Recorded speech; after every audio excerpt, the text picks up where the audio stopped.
이 찬양 하나를 위해서 이 친구들이 몇 달을 연습했습니다. 특히 이제 기타 치는 친구들은 올해 처음 배우기 시작한 친구들이에요. 그래서 정말 열심히 연습했는데 한 번만 더 뜨겁게.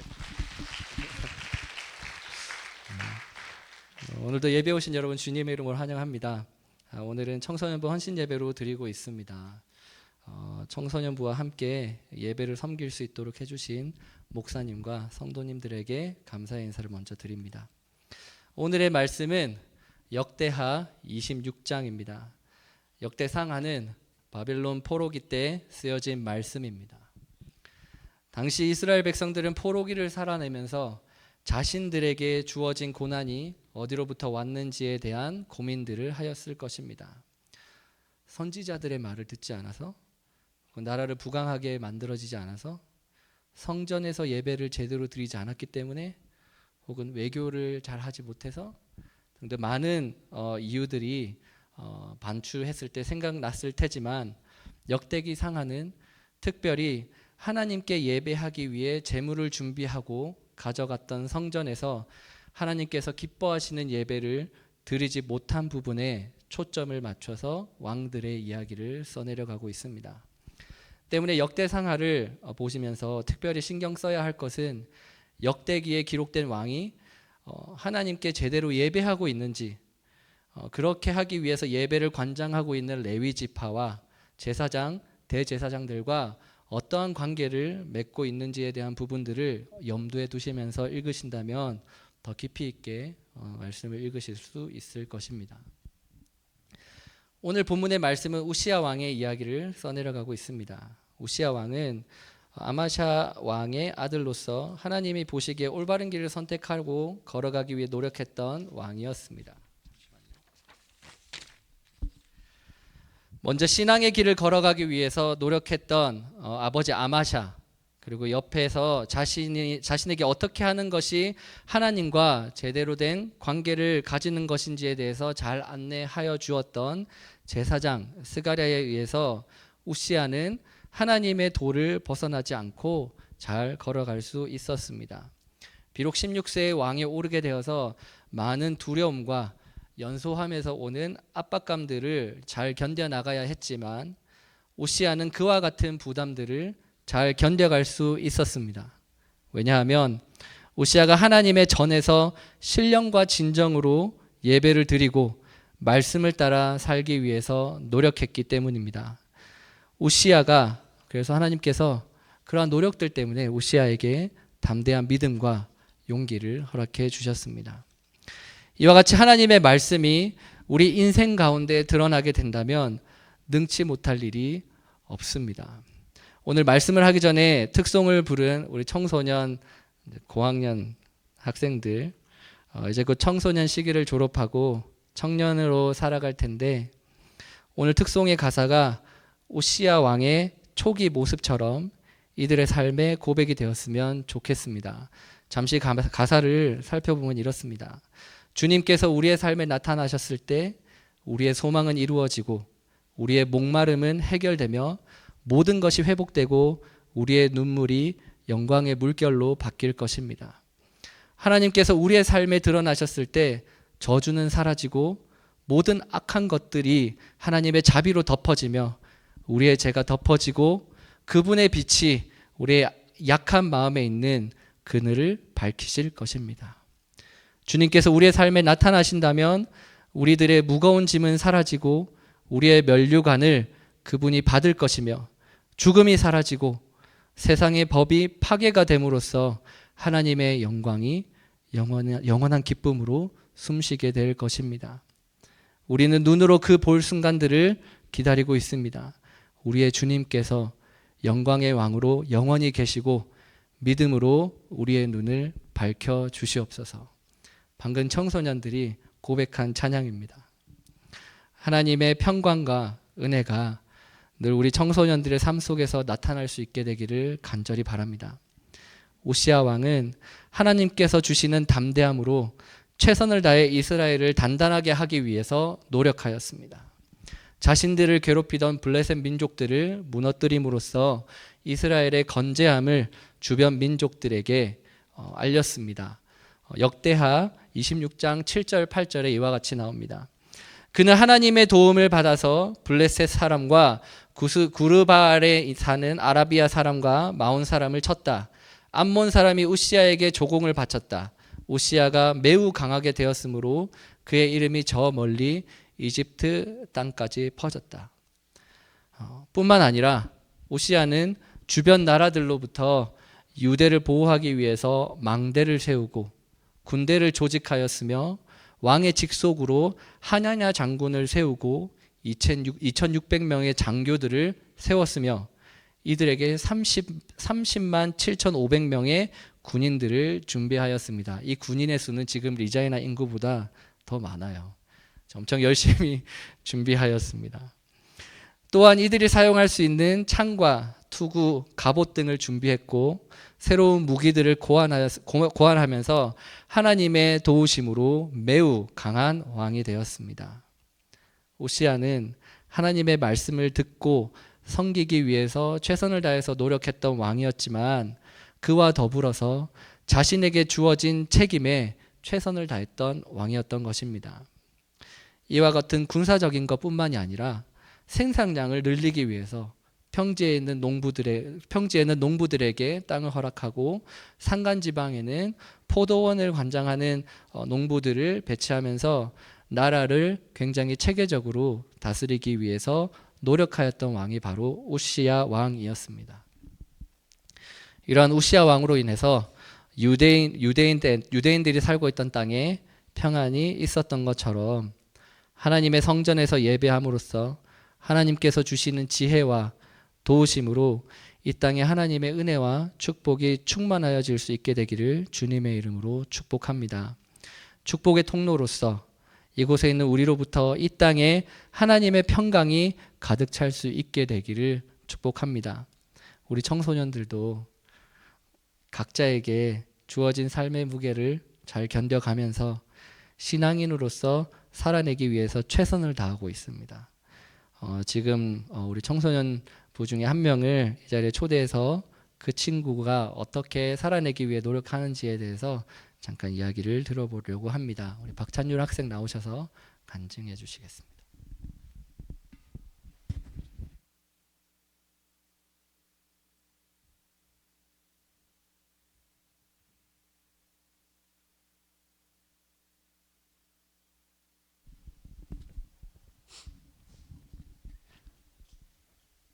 어렸을 때 저에게 교회는 가족이 가기에 가는 곳이었고 일요일 날에 그냥 가족이 가니까 따라가서 있던 곳이었습니다. 그때는 하나님도 잘 몰랐고 예수님도 잘 몰랐으며 그냥 교회가 좀 귀찮고 그런 곳이었습니다. 일주일에 한 번씩 나가서 아침 일찍 일어나 막 3-4시간을 하는 게 너무나 싫었고 귀찮았지만 가족이 가야 되게 갔었습니다. 가끔은 그래서 엄마랑 아빠의 신앙이 이해가 안 될 때가 많았고 의심도 많았습니다. 하지만 하나님은 저를 놓으시 않으셨고 계속 제게 좋은 사람과 좋은 곳으로 저를 보내셨습니다. 그 덕분에 캐나다 토론토에 가서 거기에 교회를 다니게 되었는데 거기서 처음에 청소년부 형과 리더 누나들을 보면서 처음 접한 게 약간 찬양 문화였습니다. 찬양하는 그런 프레이스 팀과 형 누나들 보면은 항상 멋져 보였고 저도 항상 언젠가 그런 리더가 돼서 형들처럼 되고 싶다는 마음을 가지게 되었습니다. 8학년쯤에는 연습생으로서 들어가기도 하고 그때의 찬양은 진심으로 하나님을 찬양하는 게 아니었지만 그냥 재미로 형들이 하기에 멋져 보였기에 했었습니다. 그리고 이제 세례를 받고 정식 멤버가 되었을 때 아쉽게도 사스케추안 이사 소식을 들었습니다. 진짜 너무 싫었습니다. 그때가 너무 억울했고 내가 이거 하려고 거의 1년을 기다렸는데 이제 이름도 들어본 적 없는 곳으로 가야 한다니 너무 원망스러웠죠. 하지만 하나님은 다 계획이 있으셨습니다. 날 여기로 보내심으로 인해서 할 게 없었기에 너무나 마음이 어려웠기에 처음으로 스스로 성경책을 읽어보고 기도를 해봤습니다. 그때 응답을 받기도 했고 하나님은 저에게 사랑한다는 거를 계속 저에게 말하셨습니다. 한 번은 또 말씀으로 제게 나타나셨습니다. 출애굽기 3장 12절에 하나님이 모세에게 말씀하시기를 내가 반드시 너와 함께하리라 말씀하십니다. 그때 눈물이 너무 쏟아졌고 이런 게 성령인 거란 걸 느꼈습니다. 그때부터 약간 좀 엄마의 아빠의 약간 신앙이 이해가 되기 시작했고 성경 말씀을 읽는 게 너무나 쉬워졌습니다. 그때 쏟은 눈물로 통해서 이제는 저에게 교회라는 인식이 달라졌고 성경을 읽는 그 말씀의 힘을 느끼게 되었습니다. 이전에는 찬양이 저에게는 기분이 좋게 만들고 악기가 좋아서 듣는 음악이었다면 지금은 이제 가사가 좋아서 하나님의 말씀을 거기서 느낄 수 있기에 제가 찬양을 듣는 것 같습니다. 하나님은 그 뒤로 제게 여기서 상상치 못한 일들을 저에게 계속 보여주셨고 저한테 좋은 일들을 많이 해주셨습니다. 그럴수록 저는 더욱더 감사와 큐티하는 것으로 하나님께 보답하게 했습니다. 하나님은 저를 도우시는 하나님이시며 사랑으로 인도하시는 분이십니다. 이제 저는 다윗이 왜 주님을 나의 요새이자 반석이라 했는지 이해가 됩니다. 이제 저는 하나님이 나를 쓰시고 나를 도우시고 나를 사랑한다 말씀하셨기에 하나님이 주신 말씀을 전하는 믿음 생활을 하고 싶습니다. 감사합니다.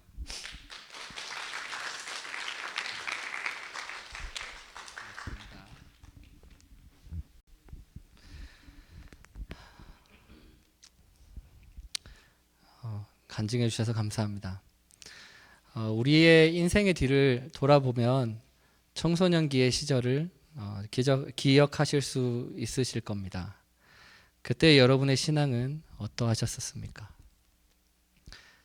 하나님과 동행하기 위한 삶을 살기 위해 노력하셨었나요?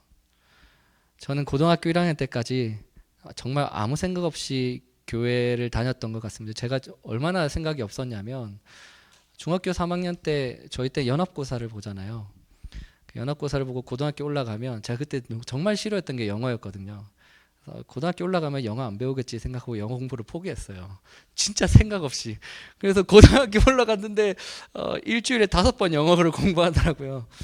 그래서 굉장히 마음이 어려웠던 기억이 있는데 진짜 아무 생각 없이 정말로 교회를 다녔었는데 고등학교 1학년 때 찬양 집회 속에서 만난 하나님을 경험한 이후로부터 교회를 조금씩 진지하게 다니기 시작했던 것 같습니다. 청소년기 시절 청소년 아이들이 신앙 안에서 잘 자라날 수 있는 정말 많은 이유들이 있는데 그 중에 정말 중요한 이유들 중에 하나는 신앙의 선배들, 신앙의 부모님들의 등을 바라보고 자라나기 때문입니다. 오늘 본문의 우시아 왕도 4절에 이와 같이 나옵니다. 그는 자기의 아버지 아마샤가 한 모든 일을 본받아서 주께서 보시기에 올바른 일을 하였다. 아버지가 한 일을 본받아서 주께서 보시기에 올바른 일을 하기 위해 노력했던 왕이 바로 우시아 왕입니다. 그렇게 아버지의 뒤를 따라가기 위해 노력했기 때문에 하나님께서 큰 은혜를 허락해 주신 것입니다. 하지만 성경에 보면 아마샤는 그렇게 좋은 평을 받던 왕은 아니었습니다. 그 앞에 장에 역대하 25장 2절에 이와 같이 나옵니다. 그는 주께서 보시기에 올바른 일을 하였으나 마음을 다하지는 않았다. 신앙의 선배님들, 부모님들, 그리고 여기에 계신 어르신분들, 신앙생활이 완벽하지 않아도 괜찮습니다. 아마샤는 완벽한 왕이 아니었습니다. 하지만 그럼에도 불구하고 하나님께서는 그런 아마샤에게도 은혜를 허락하셨고 그런 아마샤의 길을 따라가기 위해 노력했던 그 아들 우시아에게는 더욱더 큰 은혜를 허락해 주셨습니다. 그렇기 때문에 이곳에 계신 모든 신앙의 선배님들, 선생님들, 부모님들 모두가 완벽하지 않다 하더라도 하나님을 향해 나아가는 모습, 하나님을 찾고 예배하며 주께서 주신 은혜로 이 땅을 살아내는 모습들을 있는 그대로 자녀들에게, 신앙의 후배들에게 보여준다면 그러한 신앙의 모습을 배운 여러분의 자녀들이 여러분들이 받은 그 은혜보다 더욱더 큰 은혜와 축복을 받을 걸로 믿습니다. 훌륭한 신앙의 선배로서 그러한 신앙의 선배들을 본받기 위해 잘 따라가는 후배들로서 교회가 한 마음으로 살아낼 수 있게 되기를 기도합니다. 하지만 여기에서 저희가 주의해야 될 것이 있습니다. 그것은 너무나도 지나쳐서는 안 된다는 것입니다. 우시아는 열심히 자신에게 주어진 역할을 하기 위해서 최선을 다하였고 굉장히 붕악한 나라를 만들어내었습니다. 자신이 하지 못하는 것이 없어 보였습니다. 모든 것을 다 할 수 있는 것처럼 느껴졌습니다. 하지만 자신의 눈에 자신이 할 수 없는 한 영역이 눈에 들어오게 되었습니다. 그것이 바로 16절에 나오는 분향단을 가지고 분향을 하는 것이었습니다. 분향단은 당시 예루살렘 성전에서 성소에 있는 물건이었습니다. 이 성소는 번제단에서 제물을 바침으로써 죄를 자백하고 성소로 들어가기 전에 있는 물두멍에서 자신에게 있는 먼지를 씻어내야 들어갈 수 있는 거룩한 장소였습니다. 그렇다고 아무나 들어갈 수 있는 것이 아니라 오직 제사장들만 들어갈 수 있는 구별된 장소였습니다. 분향단은 제사장들이 아침 저녁으로 유황을 피워가면서 향기로운 향을 내게 하여서 이스라엘 백성들로부터 받은 수많은 제물들과 마음의 기도들을 하나님께 올리는 것을 상징하는 기물이었습니다. 그렇기 때문에 거룩하게 구별된 사람만이 이를 만질 수 있었고 율법에 명확하게 거룩하다라고 이야기하고 있습니다. 출애굽기 30장 36절에 38절에 이와 같이 나옵니다. 너는 그 가운데에 일부를 곱게 빻아서 내가 너와 만날 회막 안 증거궤 앞에 놓아라.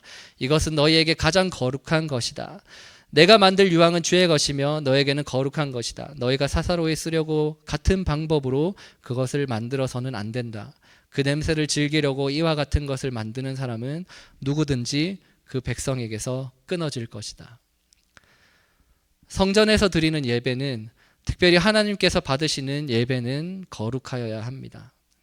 하나님께서 모세에게 처음 나타나셨을 때 내가 서 있는 땅은 거룩한 땅이니 내 신을 벗어라 라고 말씀하셨던 것처럼 거룩한 하나님 앞에 서기 위해서 우리는 구별된 마음과 정결한 마음, 특별히 내가 할 수 있는 것과 할 수 없는 것을 명확하게 알고 지켜야 합니다.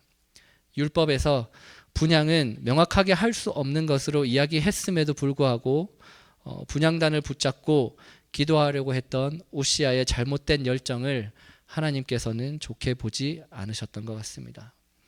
마치 아담에게 하나님께서 이 모든 것들을 허락하셨지만 동산 중심에 있는 선악과를 알게 하는 나무만은 따먹지 말라고 하였는데 그 안 되는 한 가지를 따먹음으로써 하나님과 같게 되기 위해서 교만하였던 아담처럼 이 땅에 충만했던 사람들이 바벨탑을 쌓아 올리기 시작하면서 이 땅에서 하나님의 권위에 도전하려고 했던 오만했던 사람들처럼 모든 권력과 부와 평화를 가졌음에도 불구하고 하나님의 율례를 거역하고 분향하라고 했던 오시아 왕의 모습을 하나님께서는 나병으로 치시며 징계하셨습니다. 이로 인해서 오시아는 별궁에 격리되어 남은 시간을 외롭게 보낼 수밖에 없었습니다. 당시 나병은 하나님으로부터 저주를 받은 병으로서 굉장히 부정한 병이었습니다. 나병 환자가 만지는 모든 물품들도 부정해지기 때문에 반드시 도시에서 격리되어서 살아야 됐습니다. 하지만 우시아는 왕이었기 때문에 도시 밖으로 쫓겨나지는 못했다 하더라도 별궁에서 혼자서 남은 여생을 견뎌가야 했을 것입니다. 하나님의 징계는 굉장히 무섭습니다. 그리고 그러한 징계가 때로는 우리의 삶에 우리도 모르게 찾아오기도 합니다. 하지만 하나님의 징계에서는 하나님의 마음을 한 번쯤은 생각해 보셨으면 좋겠습니다. 저희 집은 매일 저녁마다 전쟁을 치르고 있습니다. 저희가 저녁에 8시에서 8시 30분 정도에 우리 아이들을 씻기고 양치를 시킨 다음에 방에 들어가서 잠을 자게 하고 있습니다. 어떤 날은 굉장히 평화롭게 자기도 하지만 어떤 날에는 진짜 매일 잠이 잘 안 와서 본인들끼리 방 안에서 침대에서 막 떠들어요. 그래서 막 떠들다 보면 막 웃는 소리도 나고 즐거운 소리도 나는데 한 번씩 갑자기 소리가 높아지기 시작하면서 한 명씩 나와서 어떤 일을 당했는지 일러 바치기 시작합니다. 갑자기 라엘이가 나와서 시엘이 조엘이가 나를 계속 받아해 그러고, 시엘이가 갑자기 나와서 조엘이가 자꾸 나를 발로 차고 그래. 보통 대부분 조엘이가 문제를 일으키더라고요. 그래서 그렇게 아름답게 갈등을 일으키는 아이들에게 저는 아주 큰 목소리로 화답을 합니다. 좀 자라. 그렇게 소리를 질러도 처음에는 조용한다 하더라도 한 1, 2분 뒤에 또 혼자 떠들다가 또 막 싸우고 또 한 명씩 또 나와요.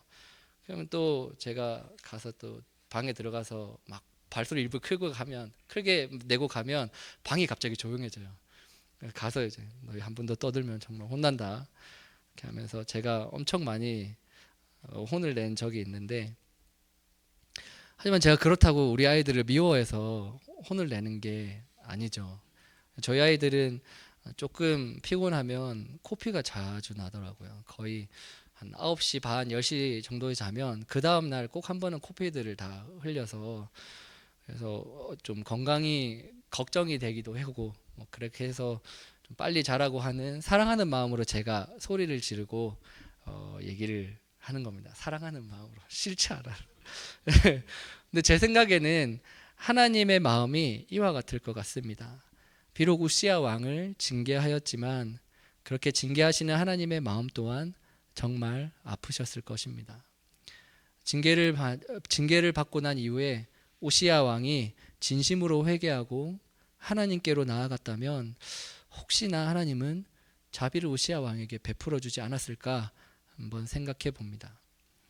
안타깝게도 성경에서는 우시야가 남은 시간 동안 회개하였다거나 하나님께 병을 낫게 해달라고 간구하였던 기록들은 나와 있지 않습니다.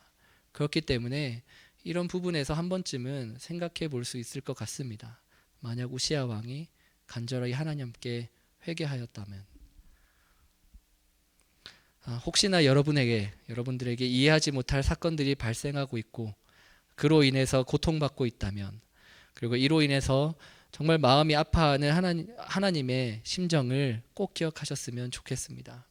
하나님께서는 여러분들이 겪고 있는 그러한 시간들을 통해서 우리가 더욱 더 성장하기를 바라시고 하나님 안에서 믿음으로 더욱 더 공교해지시기를 원하실 것입니다. 하나님께서는 간절한 기도에 반응하시는 분이십니다. 힘들고 어려울수록, 비록 이해가 안 되는 어려움 때문에 마음이 꺾이고 있다 할지라도 더욱 하나님을 찾고 하나님께 간구할 수 있는 저와 여러분이 되었으면 좋겠습니다. 우리는 하나님 앞에 신령과 진정으로 예배하기 위해 나아가야 합니다. 예배에서 받은 은혜를 가지고 최선을 다해 일상에서 우시야와 같이 주어진 책임을 다하기 위해 노력해야 합니다. 그리고 그렇게 예배로, 삶으로 주님께 나아갈 때에 늘 겸손한 마음으로 우리의 신을 벗고 거룩한 땅으로 나아가기 위해 노력하여야 합니다. 말씀을 통해서, 예배를 통해서, 우리의 삶을 통해서 온전히 하나님과 함께 동행할 수 있는 저와 여러분이 될 수 있게 되기를 간절히 바랍니다. 우리 잠깐 함께 기도하겠습니다.